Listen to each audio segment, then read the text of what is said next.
को खिला के आप स्टार बन सकते हैं, लेकिन ब्रेड पकौड़े की कसम खाकर सुपरस्टार बना जा सकता है। और ये कहानी मैं आपको आज बताने वाला हूं कि कौन लोगों को चाय और समोसा खिलाकर और ब्रेड पकोड़े की कसम खाकर सुपरस्टार बन गया।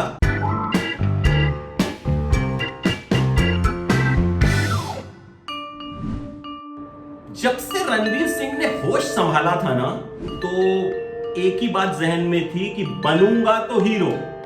थोड़े मोटे से थे बचपन में, और घर पर जब कोई आंटी आती थी और गाल खींचती थी ना कि अरे अरे बेटा क्या बनोगे बड़े होके, तो बोलते थे और क्या, हीरो।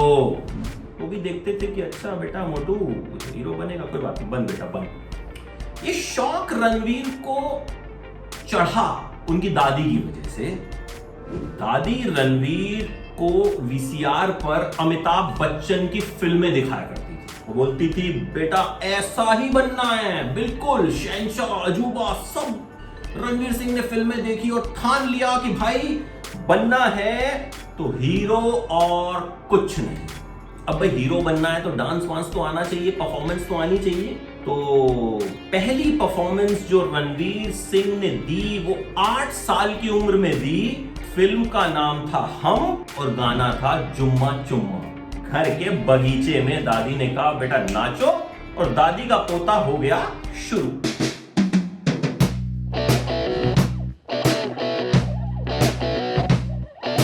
खैर अब फिल्मों में आना आसान काम तो था नहीं, और रणवीर भी ये जानते थे। तो रणवीर ने शुरू में एडवर्टाइजमेंट्स लिखनी शुरू की, एड्स लिखने शुरू किए। पापा की मदद से एक नौकरी मिल गई, लेकिन कीड़ा तो दिमाग में बसा हुआ था कि बनना है हीरो।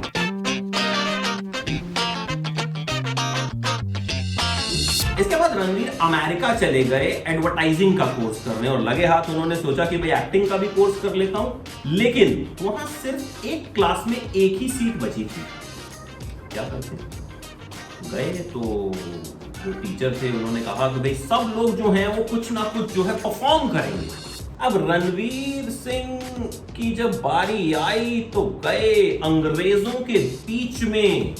उन्होंने सुना डाला अमिताभ बच्चन की फिल्म दीवार का डायलॉग, तुम्हारे पास बंगला है, तुम्हारे पास गाड़ी है। अंग्रेजों के बीच में ये डायलॉग सुनाया, और अंग्रेज सब देख रहे हैं कि भाई क्या क्या बोल रहा है ये।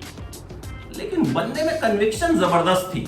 उनको बात भले ही समझ में नहीं आई, लेकिन ये समझ में आ गया कि भैया कुछ तो अच्छा कर रहा है, और रणवीर का सिलेक्शन हो गया और एक्टिंग कोर्स में उन्हें एडमिशन मिल गया। और रणवीर ने इस तरह से एक्टिंग का कोर्स अमेरिका से कंप्लीट कर लिया। अब भाई हमारे अंदर रणवीर जितनी एनर्जी तो है नहीं, तो बाकी बातें बैठ के कर लेते हैं। और आपको अभी समोसे की कहानी भी तो बतानी है। तो रणवीर ने एक्टिंग का कोर्स कर लिया, और इसके लिए उनके पापा को भी जो है काफी जतन करने पड़े।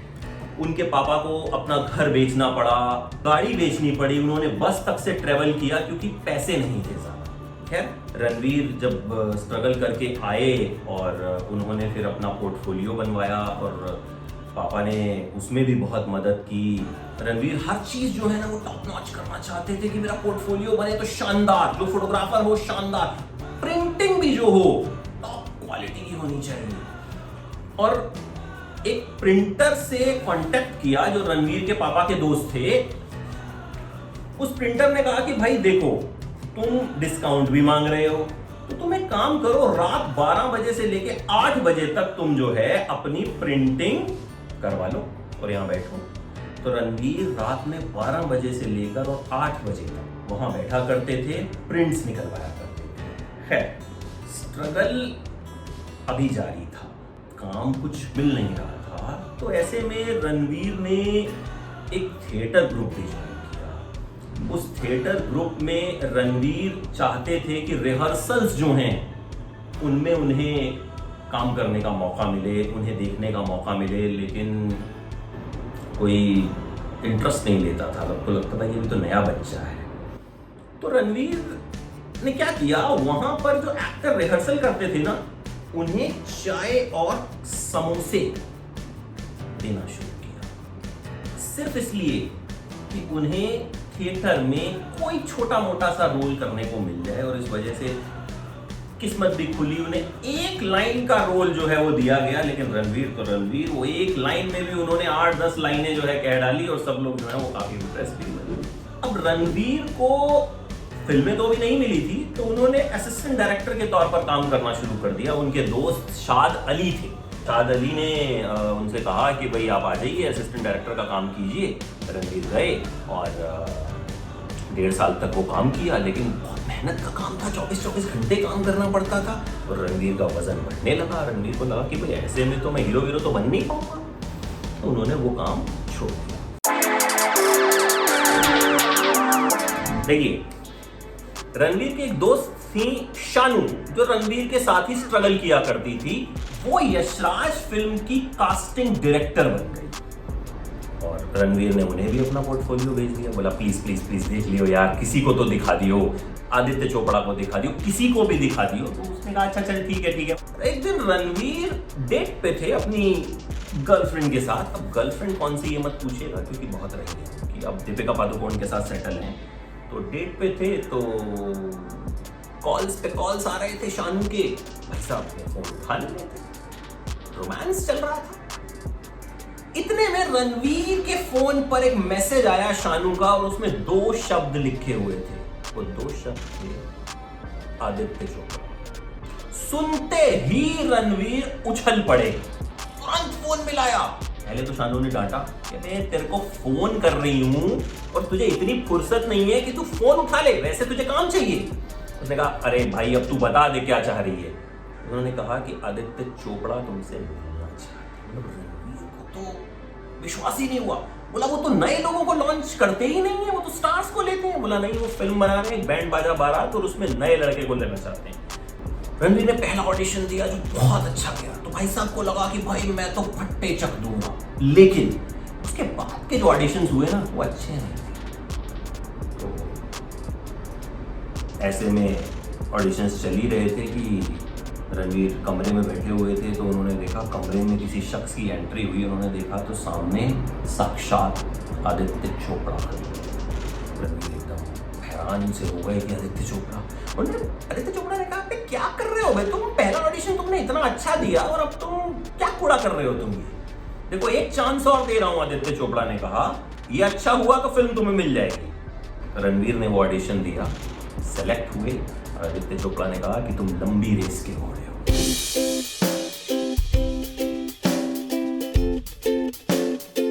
अच्छा, समोसे की कहानी तो हमने आपको बता दी थी, लेकिन ब्रेड पकौड़े की कहानी तो अब तक आपने गेस कर ली होगी। बैंड बाजा बारात में रणवीर इसी ब्रेड पकौड़े की कसम खाते हैं बिजनेस करने के लिए अनुष्का के साथ। इसके बाद रणवीर ने खूब फिल्में की और खूब छाए। पद्मावत में उनकी बहुत तारीफ हुई, कई फिल्मों में तारीफ हुई, लेकिन पद्मावत में जो खिलजी का किरदार था वो रणवीर भी कहते हैं उनके लिए बहुत चैलेंजिंग था। और एक वक्त तो ऐसा आया कि उन्हें लगा वो कर ही नहीं पाएंगे। कॉस्ट्यूम्स ऐसे थे कि ब्लड निकलने लगा उनकी बॉडी से। तो रणवीर ने अपनी मम्मी को फोन किया, रोने लग गए कि मम्मी मुझसे नहीं हो रहा है। सोचिए इतना बड़े स्टार वो बन चुके थे, उसके बाद भी पद्मावत की शूटिंग के दौरान मम्मी को फोन करके रो रहे हैं कि भाई मुझसे नहीं हो रहा है। तो मम्मी ने कहा नहीं होगा। खैर रणवीर से हुआ और खूब उनके काम की जो है तारीफ भी हुई और बहुत मस्त अंदाज में जो है वो रहते हैं हमेशा, और एनर्जी तो उनकी शानदार है। बाकी ड्रेसिंग सेंस कई बार ऐसा हो जाता है कि जब आते हैं फोटोग्राफ्स आती हैं तो समझ में नहीं आता कि भैया अपने कपड़े पहन के आए हैं दीपिका के कपड़े पहन के आए। लेकिन जो भी हो उसे भी बहुत शानदार तरीके से कैरी करते हैं। मुझे लगता है दीपिका भी उन कपड़ों को इतने अच्छे से कैरी नहीं कर पाती होगी जितने अच्छे से रणवीर कैरी कर लेते हैं। ये थी रणवीर सिंह की कहानी। उम्मीद है कि रणवीर इसी तरह से कामयाबी की कहानियां और लिखते रहेंगे। और ऐसे दौर में जब बॉलीवुड में नेपोटिज्म को लेकर बहुत सी बातें होती हैं, रणवीर एक ऐसे कलाकार हैं जिन्होंने अपने दम पर अपने स्ट्रगल से ये मुकाम बनाया है। हालांकि कुछ अफवाहें ऐसी उड़ी कि रणवीर के पापा ने आदित्य चोपड़ा को पैसे दिए रणवीर को लॉन्च करने के लिए।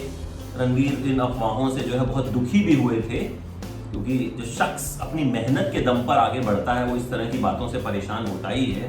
तो लेकिन खैर उन सब बातों को दरकिनार करके रणवीर जो है इस वक्त बॉलीवुड के बहुत बड़े स्टार बन चुके हैं और उम्मीद यही कि कामयाबी की एक कहानी बदस्तूर जारी रहेगी और ब्रेड पकौड़े की कसम रणवीर आगे भी खाते रहेंगे।